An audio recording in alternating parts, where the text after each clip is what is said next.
Hello friends, एक और नई कहानी के साथ। मैम साहब जल्दी बाहर आइए। सकुबाई की आवाज सुनकर नंदिनी भागकर बाहर आई। उसने देखा गली में घूमने वाली पगली दरवाजे पर बेहोश पड़ी थी। लगता है रात को ठंड से मर गई, सकुबाई ने कहा। नंदिनी ने सब कुछ आते हुए उसके पास जाकर देखा, उसकी सांस चल रही थी। नंदिनी ने अपनी पेइंग गेस्ट वृंदा को, जो एक डॉक्टर थी, आवाज दी। वृंदा ने आकर देखा और बताया कि सर्दी के कारण तेज बुखार की वजह से वे बेहोश हो गई है। नन्ही भागकर कंबल ले आई। वृंदा ने उसे एक इंजेक्शन लगा दिया। पगली को कंबल उड़ाकर दोनों अंदर आ गई। वृंदा को अस्पताल जाना था, वह तैयार होकर नाश्ते की टेबल पर आ गई। दोनों नाश्ता करते हुए पगली के बारे में ही बात कर रही थी कि सकुबाई ने आकर बताया कि पगली को होश आ गया है और वो रो रही है। दोनों भागकर बाहर आई। नंदिनी ने सकुबाई से चाय नाश्ता लाने को कहा। नाश्ते की प्लेट देखते ही पगली के चेहरे पर चमक आ गई। वह ऐसे खा रही थी मानो बरसों की भूखी हो। खाते खाते वह उन दोनों की तरफ एक मूक पक्षी की तरह देख रही थी, जैसे आंसू से आभार प्रकट कर रही हो। अगले दिन 2 दिन तक पगली वहीं बैठी रही। नंदिनी इसको दवा देती और वो हर चीज आराम से खा पी लेती।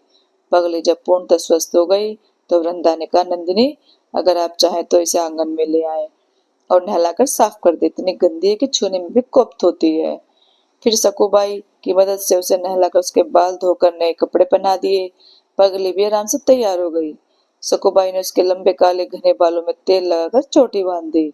उसके इस संवरे रूप को देखकर नंदिनी आश्चर्यचकित रह गई। 20-22 साल की सांवली तीखे नए नक्श वाली लड़की को देखकर वह सोचने पर मजबूर थी कि इसकी हालत कैसे हुई। नंदिनी ने उससे उसके बारे में जानना चाहा, पर शायद वह सुन बोल नहीं सकती थी, परंतु आंखें शुक्रिया अदा करती थी। अब पगली वह एक कोने में पड़ी रहती। एक दिन नंदिनी घर पर नहीं थी। सकुबाई ने उसे खाना दिया। खाने खाने के बाद वह बाहर निकल गई। सकुबाई ने सोचा, घूम कर आ जाएगी। रात हो गई लेकिन पगली नहीं आई। सुबह वृंदा नाइट ड्यूटी के बाद वापस आई तो उसने नंदिनी को बाहर बुलाया। बाहर का दृश्य देखकर नंदिनी की चीख निकल गई। पगली दरवाजे के पास खड़ी थी। अस्त व्यस्त कपड़े और बिखरे बालों ने सारी कहानी कह दी। उसके शरीर के साथ साथ आत्मा भी घायल हो चुकी थी। उसने एक लूटे हुए सौदागर की भांति नजरें उठाई और कुछ इशारा करते हुए चीख कर रो पड़ी, जैसे एक मासूम चिड़िया को कई बाजों ने मिलकर नोच खाया हो। नंदिनी का हृदय घृणा से भराया। जालिमों ने पगली को भी नहीं छोड़ा। शायद इसका संवरना ही उसका दुश्मन बन गया था। गंदी तीर्थों को छूता भी नहीं था। वह स्वामी को कोसने लगी, क्यों सवारा मैंने इसको। वृंदा और नंदिनी ने पगली का हाथ पकड़ा और अंदर ले गई।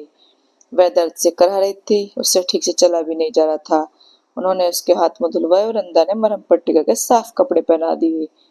अब पगली बिल्कुल शांत एक कोने में बैठी रहती, सिर्फ आकाश को देखती रहती और रोती रहती।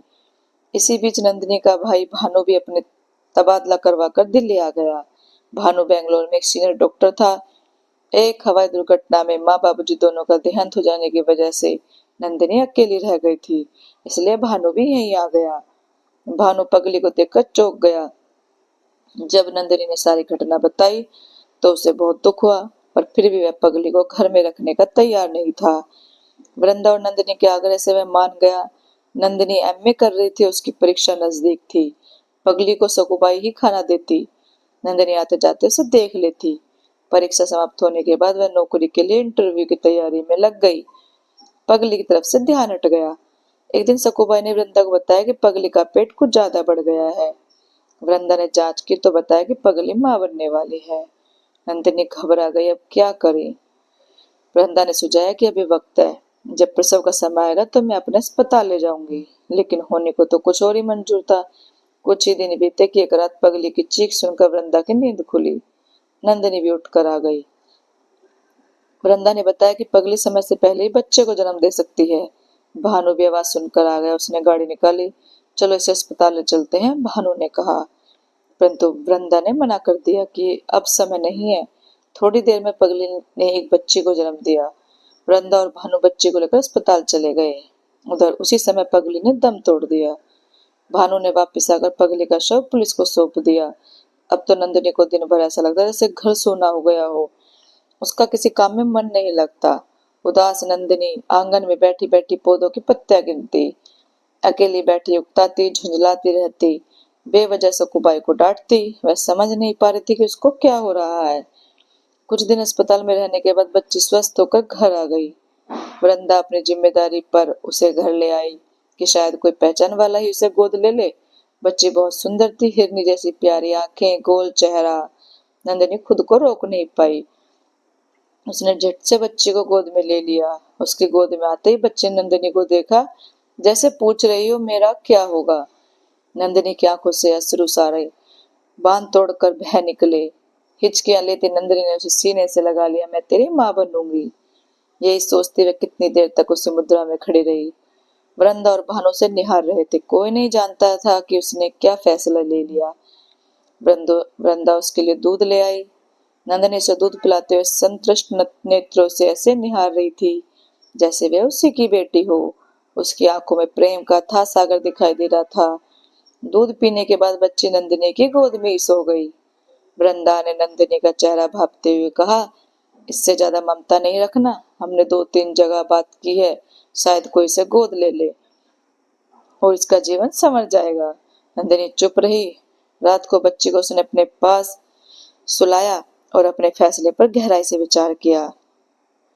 रात भर वह सोच विचार करती रही। सुबह उठकर उसने अपना फैसला सुना दिया। वृंदा और भानु तो सतबद्ध रह गई। वृंदा ने समझाया कि बच्चे को पालने के लिए सिर्फ एहसास जरूरी नहीं, अनुभव भी होना चाहिए।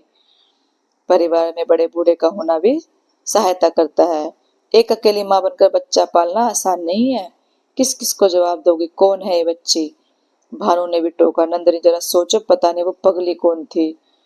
हम बिरादरी में क्या जवाब देंगे, हजारों सवाल उठेंगे। इससे बेहतर है कि तुम अपना इरादा बदल लो। लेकिन नंदिनी नहीं मानी। उन कानूनी तरीके से बच्ची को गोद लेकर अपने मामा मामी के पास लंदन चली गई। उसे एक स्कूल में नौकरी मिल गई और फिर मामा मामी को छोड़कर वह अपने घर में रहने लगी। भानु की शादी में भारत आई थी, पर लोगों की नजरों में अपनी बच्ची के लिए तिरस्कार देखकर उसने फैसला किया कि अब वह कभी भारत नहीं आएगी। आज 20 साल बाद नंदिनी अपनी बेटी के साथ भारत आई। भानु और भाभी ने दिल से स्वागत किया। नंदिनी के साथ आई उसकी बेटी तृष्णा। डॉक्टर तृष्णा को देखकर सब हैरान थे। वृंदा भी अपनी पति और बच्चों के साथ नंदिनी से मिलने आई। वृंदा ने देखा एक सुंदर मृगनयनी, गोरा रंग, सुनहरे भूरे बालों वाली लड़की सामने खड़ी है। नंदिनी ने मिलवाया, इनसे मिलो, यह है डॉक्टर तृष्णा, मेरी बेटी। वृंदा तो जैसे पलक झपकाना ही भूल गई। एकटक निहारते उसने तृष्णा को गले लगा लिया। वृंदा नंदिनी को गले लगाते हुए बोली, तुम्हारी तपस्या रंग लाई है। बच्चा कोई अच्छा बुरा नहीं होता, यह सब संस्कार और परवरिश का असर होता है। तुमने साबित कर दिया कि तुम सही थी और हम गलत। दोस्तों, आपको ये कहानी कैसी लगी? अच्छी लगी हो तो लाइक, कमेंट और शेयर करें। चैनल को सब्सक्राइब करें। Thank you.